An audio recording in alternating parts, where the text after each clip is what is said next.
और मोस्टली मुझे यही लगता है हिंदी मीडियम में ऐसे ही लोअर मिडिल क्लास फैमिली से बच्चे आते हैं, ठीक है, थोड़े ठीक ठाक भी होते हैं, उनकी पढ़ाई लिखाई ऐसे ही नॉर्मल कॉलेज से नॉर्मल स्कूल से हुई होती है, उनका भी यूपीएससी करने का सपना है। और आपको देखकर तो और उनके अंदर जिज्ञासा होगी और उनकी मोटिवेशन मिलेगा कि मैं भी कर सकता हूँ, हेमंत भैया ने कराया तो। एक रोड मैप ऐसे छात्र के लिए, 12th हो गया या फिर ग्रेजुएशन ही हो गया, ग्रेजुएशन चल रहा है, क्या रोड मैप होना चाहिए यूपीएससी के लिए? हिंदी मीडियम का कोई छात्र और सेल्फ स्टडी से करना चाह रहा है, तो शुरुआत से आप बताओ कि 6 महीने उसको क्या करना है, फिर अगले 6 महीने क्या करना, कैसे तैयारी करनी चाहिए। मैं किसी टॉपर के लिए तो नहीं बता पाऊंगा, एवरेज स्टूडेंट है तो उसको मैं बता सकता हूँ। हाँ उनके लिए ये, हाँ, उनके वो लिए ये। मैंने फॉलो किया है। हाँ। तो सबसे पहले तो कॉलेज में 5-6 महीने एंजॉय करो, दिमाग को खोलो, ठीक है। और बढ़िया से खोलो दिमाग को, इधर उधर एंजॉय जो भी करना आपको कर सकते हो आप। फिर अगर आपको लग रहा है यूपीएससी ही करना है, मेरे पास 4 साल का ग्रेजुएशन था, तो मैंने 6 महीने फिर टॉपर टॉक देखा, मैंने स्ट्रेटेजी फाइनलाइज की अपनी, क्योंकि मैं गलत डायरेक्शन में था।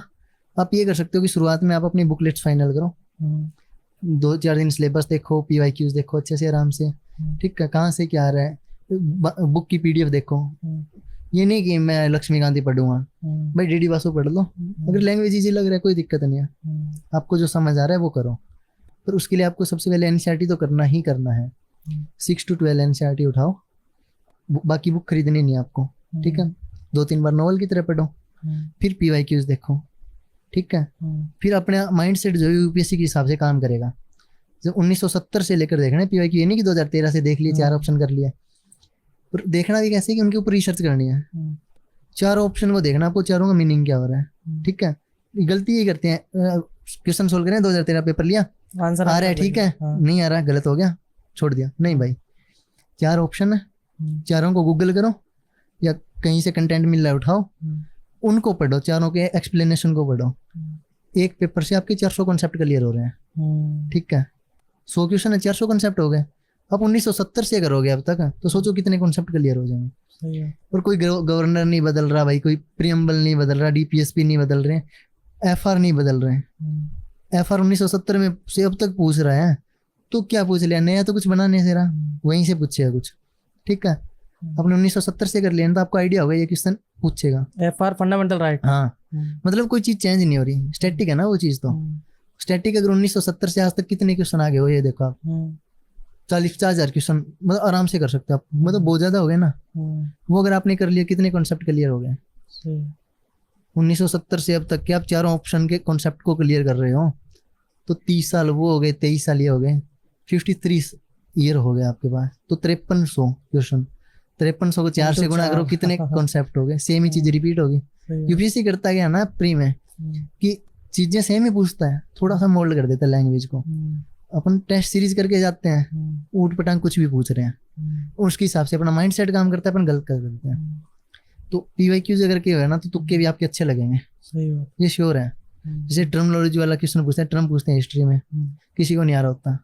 मेरे जितने टॉपर दोस्त हैं, हमें ये करते हैं, सारे क्वेश्चन उठाते हैं, अपना देखते हैं कि अपन क्या मोस्ट प्रोबेबली यूपीएससी क्या मान रहे हैं, क्या तुक्का लगा रहे हैं।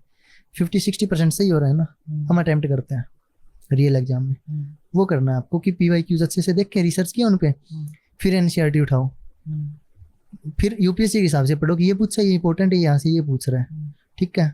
फिर हाईलाइट जो भी करना है, शुरू में कुछ नहीं करना आपको, नॉवल की तरह पढ़ना है। फिर 3 बार पढ़ा अच्छे से, फिर पीवाईक्यू करो। कुछ बोलते हैं एक बार पीवाईक्यू कर लिया फिर तो याद हो गया हमें, कहने की बात है, कोई याद नहीं होता। 20-22 हजार क्वेश्चन हो रहे हैं। हाँ, तो मतलब कुछ याद नहीं होता। 1970 से फिर लगाओ आप, फिर एनसीईआरटी एक बार और पढ़ो बढ़िया से, मतलब ऐसे करके 8 से 10 बार एनसीईआरटी हो गया ना आपका। मैं लिख के दे रहा हूँ, आपका कितना ही बड़ा एग्जाम हो, चाहे आप एसएससी का भी, किसी का जीएसआर है ना कहीं पे भी, वो नहीं अटकेगा आपका, क्योंकि 35-40 क्वेश्चन डायरेक्ट वो होते हैं जो एनसीईआरटी से कर सकते हो आप। और इतने अच्छे से अगर आपने कॉन्सेप्ट क्लियर किया है सर, तो आपको तो ये क्वेश्चन ही पढ़ना है ना, ऑप्शन तो आप खुद देख लोगे कि हाँ ये है। ये सबसे अभी क्वेश्चन पेपर आया था ना इस बार, only 2 only 3, वो गलत इसलिए हुए थे, लैक ऑफ रिवीजन। एनसीईआरटी आपका अच्छे से हो जाएगा। एनसीईआरटी के बाद फिर आपको क्या करना है कि मेंस के क्वेश्चन देखने हैं, थीम्स वाइज डिवाइड कर रखे हैं, मैंने भी डाल रखा है अपने चैनल पे, तो उनको निकाल के प्रिंट आउट, उनको देखते रहना है क्या पूछ रहा है। फिर आपका दिमाग यूपीएससी के हिसाब से काम करेगा, ठीक है। आपको ये नहीं कि आपको लिखना स्टार्ट करना है पहले दिन से, नहीं, आपको सिर्फ पीवाईक्यूज देखना है। फिर टॉपर्स की कॉपी, डेली एक टॉपर की कॉपी पढ़ना है। फिर आपको स्टैंडर्ड बुकलेट्स पे आना है। एनसीईआरटी हो गया ना अच्छे से, आपको बेस अच्छा होगा ना, तो आप बहुत जल्दी पढ़ोगे, समझ भी आएगा। लोग करते हैं लक्ष्मीकांत उठा लिया, कोचिंग का उठा लिया, थोड़ा गलत है। फिर आप स्टैंडर्ड बुकलेट्स उठाओ अच्छे से, बढ़िया से पढ़ो उनको, सेम स्ट्रेटेजी, 2-3 बार पढ़ा PYQ, 2-3 बार पढ़ा PYQ, 8-10 बार रिवीजन हो गया ना, आपका तैयार है। पर ये तो आपका कहीं नहीं गया। अब बची मेंस की बात, क्योंकि आपने टॉपर को भी पढ़ा है, आपको पता है इंट्रो क्या हो रहा है, बॉडी क्या हो रहा है, कंक्लूजन क्या हो रहा है, क्या टॉपर लिख रहे हैं, तो उस हिसाब से फिर आप अपना स्टार्ट करो। ठीक है, धीरे धीरे लिखना। शुरू में बहुत बकवास, सारे बकवास लिखते हैं। टॉपर्स का क्वेश्चन उठाओ, अपना आंसर लिखो, देन मैच करो टॉपर के आंसर से। उसने क्या डाला है, आपने क्या डाला है, उसने अलग डाला है। कई बार होता है सर अपन अच्छा डाल देते हैं उनसे, अच्छा, हाँ, उसको नोट डाउन कर लो अपने नोट्स में कि ये मैंने अच्छा लिखा है भाई। इस तरह से आप कंपेयर करते जाओ धीरे धीरे। ये कॉलेज की है सिर्फ। कॉलेज में स्टैंडर्ड बुकलेट्स हो गया, NCERT हो गया, PYQ सारे हो गए टिप्स पे। PYQ एक बार नहीं करना, आपको कम से कम 7-8-10 बार PYQ करो आप। हाँ, ये आपका प्री निकल गया श्योर। NCERT कौन से इम्पोर्टेंट है? तो मैं था एवरेज स्टूडेंट, तो मैंने छठी से 12वीं पढ़ा है ह्यूमैनिटीज का सब सारा। उसके बाद मैंने तमिलनाडु का भी देखा है, क्योंकि मेरे पास टाइम था, 3.5 साल थे मेरे पास। मैं आराम से चला हूँ कछुए की चाल से। मेरा टाइमिंग था, कॉलेज के टाइम पे मेरा टाइमिंग होता था जैसे 9 से 5 कॉलेज, तो 5:30 में लाइब्रेरी पहुंच जाता था। ओके। और रात को 12 से 1 बजे तक। ओके, आपका एग्रीकल्चर बैकग्राउंड रहा है, तो CSET में तो आपको दिक्कत आई होगी, इसमें मैथ और ये सब पूछा जाता है, कैसे करा CSET? CSET के लिए मेरे लिए कोविड वरदान था। तो उसमें मैंने विमल सर थे, तो इंजीनियरिंग के थे, वर्क फ्रॉम होम चल रहा था। एक दिन ऐसे ही मिले बाहर, सारे आइसोलेट थे, तो मिले तो बोले क्या कर रहा है, मैंने कहा UPSC, क्योंकि मैथ मुझे आता है उसमें। उन्होंने कहा आता है, CSET बहुत टफ आता है, कि मैं करा देता हूँ, प्रैक्टिस हो जाएगी, मेरा टाइम पास हो जाएगा। हम 1-2 घंटे मतलब 5-6 महीने तक प्रैक्टिस किया मैथ, तो काफ़ी अच्छा हो गया। उसके बाद उसका हेल्प मुझे, जैसे मैंने DSSS का एग्जाम दिया टीचर का, मैथ में मेरे बहुत अच्छे नंबर थे, उसमें हो गया था, तो वो वहाँ हेल्प किया। फिर जब प्री पास में आया 2-3 महीने थे, तो मेरे एक प्ले लिस्ट आगे आई थी, कैरियर डिफाइनर करके यूट्यूब चैनल है कोई, सर का नाम तो याद नहीं कर पा रहा मैं, कभी मिलो हमसे। तो उनने 14 क्लासेस डाली हुई है, वो देख लो आप। वो मैंने मंजोत को दिखाई, बोले अपने टॉपिक सारे हैं कवर, वो देख लिया। तो रीजनिंग और मैथ आपका टिप्स पे है, उनको रिलीजियसली फॉलो कर लिया। हाँ, 14 वीडियो करना है, 14 वीडियो फ्री है, हिंदी इंग्लिश बाइलिंगुअल है। इतना इजी से करा रहे हैं, कोई लिमिट ही नहीं आपका। कुछ होता है एक स्पीड इश्यू होता है CSET में, वो कर आपका क्लियर उससे। ठीक है, मैं कोई प्रमोट नहीं कर रहा किसी को, फ्री है तो मतलब, क्योंकि मैंने फ्री पढ़ा है मोस्टली, तो मैं फ्री बताऊंगा। उसके बाद कॉम्प्रिहेंशन की बात आती है, तो रिशांक ने बताया था, ये हमें रिशांक ने समझाया था सही से, उसका बहुत अच्छा है। तो उसने कहा कि जितने कीवर्ड आज तक पूछे हैं UPSC में, आप हिंदी मीडियम से तो हिंदी के, इंग्लिश के इंग्लिश से, उनको नोट डाउन कर लो कॉपी में, उनका मीनिंग सर्च करो अपनी लैंग्वेज में क्या होता है। ठीक है, आप उससे क्या समझ रहे हो, उनको लिख दो, उनको पढ़ो, बढ़िया से याद कर लो। जब आप कोई पैसेज सोल्व कर रहे हो, तो आप ये बोलो कि आप 0 हो, आपको कुछ नहीं आ रहा, आप एक कोरे कागज हो, जो पैसेज बोलेगा वो आप आंसर दे दोगे। अपन गलती करते हैं, पैसेज आते हैं सेम, वो इन्वायरमेंट से आ गया, साइंस टेक से आ गया, पॉलिटी से आ गया, अपन ने वो GS में पढ़ा है, अपने को आता है, अपन आंसर वो देते हैं जो अपन ने पढ़ा है, हम आंसर वो नहीं देते हैं जो पैसेज ने पूछा है। गलती ये करते हैं, पैसेज पढ़ते हैं, हाँ ये तो आ रहा है, ये होगा, ये नहीं करना, आपको भूल जाना है कि आपको कुछ आ रहा है। ओके, आपका आपने इतनी मेहनत करी, इतना संघर्ष करा, और आपने बिना कोचिंग के एग्जाम निकाला है ना, कहीं पे कोई 2 लाख 3 लाख की ऐसी कोई कोचिंग नहीं करी है, सेल्फ स्टडी से तैयारी करी।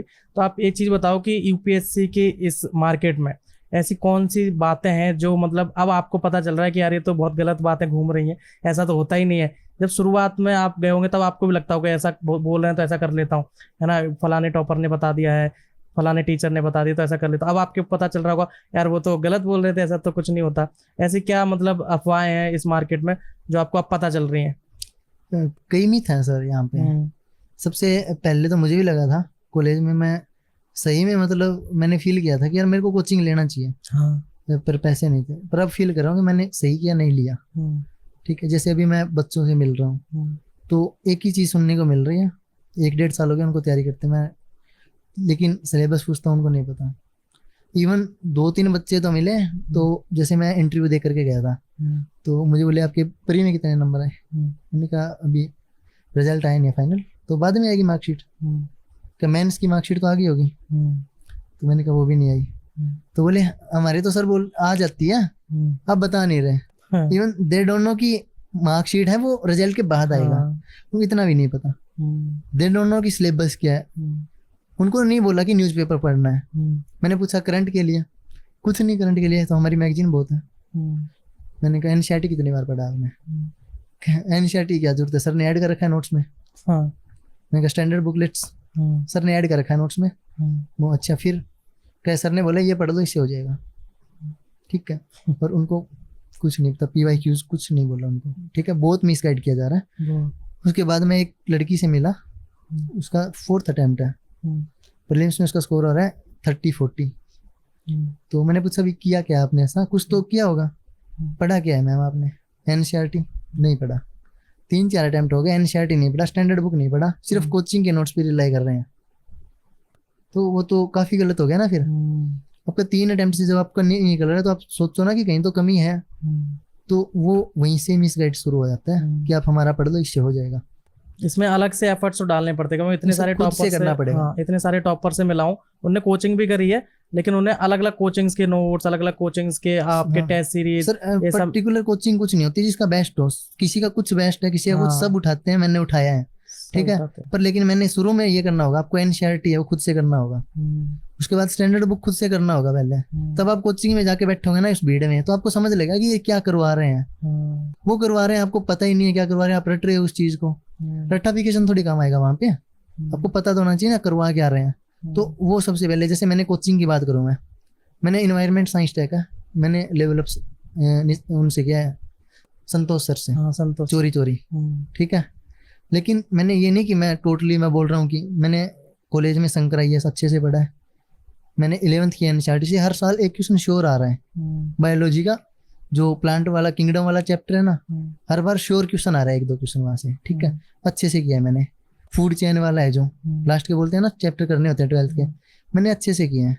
उसके बाद मैंने सर का इन्वायरमेंट का हैंड आउट्स और वो सारे देखे हैं, शंकर भी पढ़ा है मैंने, ठीक है। अगर मैं साइंस टेक की बात करूँ, उसके लिए मुझे वो कोई पर्टिकुलर बुक का पता नहीं था, ठीक है, अभी कुछ होती है। तो मैंने एनसीईआरटी पढ़ा है मैंने 6 to 10 सही से। उसके बाद मैंने साइंस टेक का सर का किया। वो तो सारे करते हैं, भाई क्लासेस कर रहे हो तो कर लो, लेकिन सबसे पहले बेस तो खुद का होना चाहिए ना अच्छे से। सही बात है। हाँ, अब मैं क्वांटम बोल दूंगा साइंस टेक में, उनको पता ही नहीं क्वांटम क्या है, तो फिर वो ऊपर से जाएगा ना। तो इसलिए पहले खुद से आप 1 साल खुद को दो, एनसीईआरटी करो, स्टैंडर्ड बुकलेट्स करो अच्छे से, PYQs देखो, सिलेबस देखो। फिर उसके बाद आपको खुद फील होगा कि मुझे कोचिंग की जरूरत ही नहीं है। फिर भी आपको लग रहा है कि यार कर लेनी चाहिए, तो आप जाओ, आपको कोई दिक्कत नहीं आएगा। ओके, अभी आपके संघर्ष की थोड़ी और बात करते हैं। आप